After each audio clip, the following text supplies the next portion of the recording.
Hello दोस्तों, कैसे हैं आप सभी। उम्मीद करती हूँ आप सभी भी बहुत अच्छे होंगे। फ्रेंड्स, कई बार महिलाओं को ऐसा लगता है कि अगर डिस्चार्ज जो है, जो आपके पार्टनर से आपके शरीर में आता है, वो प्रवेश करने वाला डिस्चार्ज कितनी मात्रा में होना चाहिए। क्योंकि अक्सर हर इनफर्टिलिटी फेस कर रहे कपल्स को ऐसा ही फील होता है कि जितना भी डिस्चार्ज आता है आपके पार्टनर से, वो सब कुछ आपके शरीर के अंदर ही रहे और इससे गर्भधारण होने में आसानी मिल जाती है। तो ये बात तो सही है कि गर्भधारण जितना अधिक डिस्चार्ज रहेगा आपके शरीर के अंदर, उतनी जल्दी हो जाएगी। लेकिन फ्रेंड्स, क्या ये सत्य है कि डिस्चार्ज अधिक होगा तभी माँ बनेंगी? जिनका डिस्चार्ज बाहर चला जाता है क्विकली, वो माँ नहीं बन पाएंगी या दिक्कत होगी।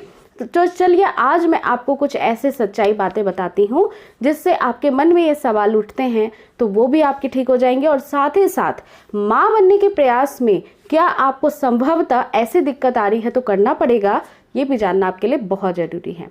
देखिए फ्रेंड्स, जो आपका निचला पार्ट है उसमें एक पैसेज होता है जो किसी भी चीज़ को अंदर ले जाने के लिए और बाहर लाने के लिए होता है। और ये जो पैसेज है, यहाँ पे कभी भी किसी चीज़ का ठहराव नहीं होता है। जो डिस्चार्ज आपके पार्टनर से संबंध बनाने पे आपके शरीर में आता है, वो आपके बर्थ कैनाल में डिपॉजिट हो जाता है। डिपॉजिट वही होती है चीज़ें जो लाइव होती हैं, यानी स्पर्म्स।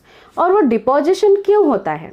क्योंकि ये जरूरी नहीं है कि जिस समय संबंध बनाया उसी दौरान महिला का एक शरीर में उनके ओवरी से बाहर आता है, यानी अंडाशय से रिलीज होता है। वो ये भी हो सकता है कि संपर्क के 24 घंटे के बाद हो, ऐसा भी हो सकता है कि संपर्क के 2-3 दिनों के बाद हो। तो ऐसी कंडीशन में जो सेल होता है जो आपके पार्टनर से आपके शरीर में आता है, उसकी जीवन अवधि इसीलिए प्राकृतिक रूप से ज़्यादा बनाई गई है। वो 4 से 5 दिन तक आपके शरीर के अंदर बहुत ही अच्छे से जीवित रह सकते हैं। बाय द वे, इस दौरान 4 से 5 दिनों के अंदर, यानी आपके अंडाशय जो गर्भाशय के साथ ही मौजूद होते हैं, वहाँ से स्वस्थ अंडा निकलता है और ये सेल के साथ मीट कर लेता है, जुड़ जाता है और आपको कंसीव हो जाता है, गर्भधारण हो जाता है। फ्रेंड्स, कई सारे रिसर्चेस ये बताते हैं कि केवल एक ड्रॉप पानी जो आपके शरीर के अंदर प्रवेश कर रहा है, इसमें 200 से भी ज़्यादा मिलियंस ऑफ स्पर्म्स होते हैं। ओनली 1 स्पर्म ही आपके एग में जा कर के प्रवेश करता है, बाकी नहीं प्रवेश कर पाते हैं। तो फ्रेंड्स, समझने वाली बात ये है कि अगर एक बूंद लिक्विड के अंदर इतने सारे सेल की मौजूदगी होती है तो प्रेग्नेंट होना तो बिल्कुल ही संभव है, असंभव हो ही नहीं सकता है। लेकिन शर्त ये लागू होता है कि आप किस समय संबंध बना रहे हो। संबंध बनाने का वो सही समय होना चाहिए जब महिला का अंडा बाहर निकलने वाला होता है या फिर निकल चुका होता है। उसे हम कहते हैं फर्टाइल पीरियड, जब वो निकलने वाला होता है। और जब अंडा निकल जाता है उसे हम कहते हैं ओवुलेशन का पीरियड। तो ये जो ओवुलेशन पीरियड है, संभवतः अगर रेगुलर पीरियड साइकिल है तो पीरियड्स के 12वें दिन से या फिर 10वें दिन से कभी भी हो सकती हैं और उसी दौरान से संबंध बनाने की भी आपको ज़रूरत होती है।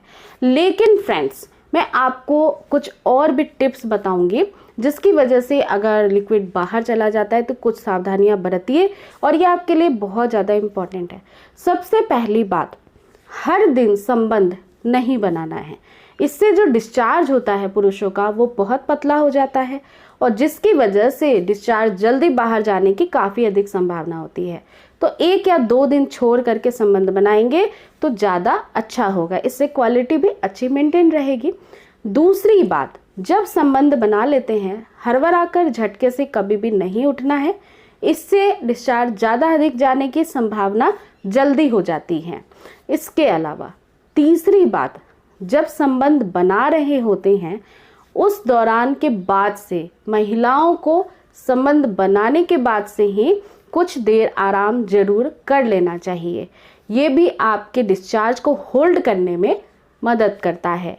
चौथी बात, कुछ स्पेसिफिक पोजीशंस भी होते हैं जो मैं हर वीडियो में रेकमेंड करती हूँ। Leg up the wall position, आप इसको ज़रूर इस्तेमाल करिए। अगर डिस्चार्ज ज़्यादा जाने की परेशानी है, करते वक्त आराम से ही करिए, बहुत हड़बड़ाना और बहुत ज़्यादा मूवमेंट नहीं करना है। ऐसी कंडीशन में भी डिस्चार्ज बाहर चला जाएगा। तो ये जो leg up the wall position है, ज़रूरी नहीं है कि एक बार में ये परफेक्शन से हो जाए।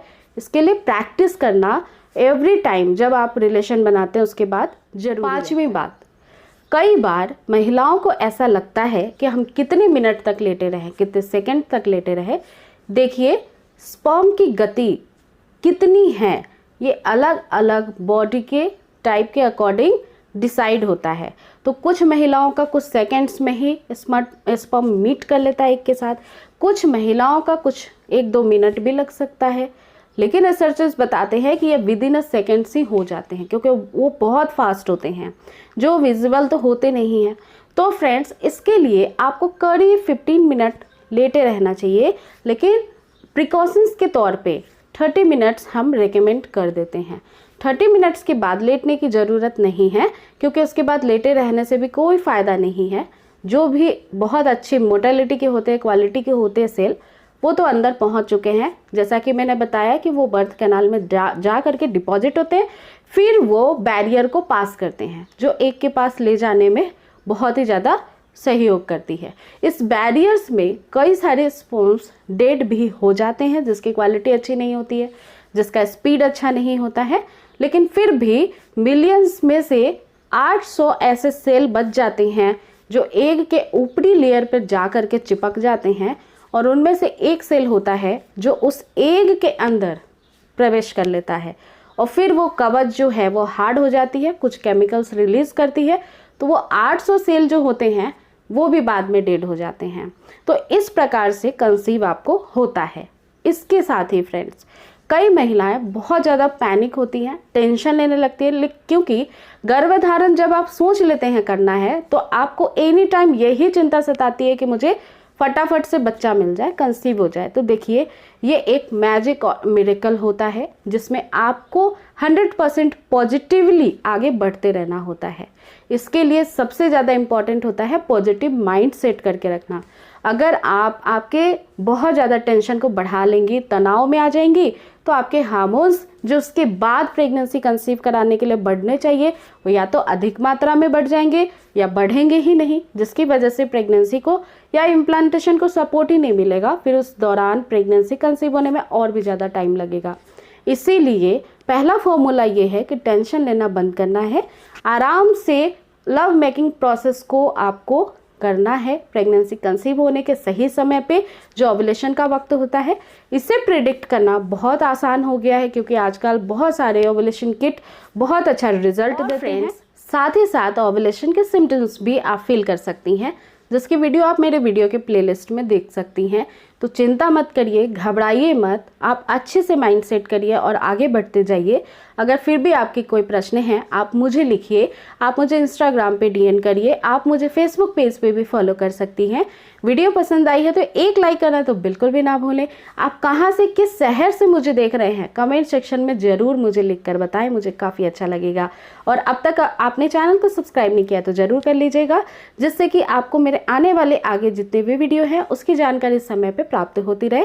चलिए फिर मिलते हैं नेक्स्ट वीडियो में एक बहुत ही अच्छी इंटरेस्टिंग टॉपिक के साथ, टिप्स के साथ।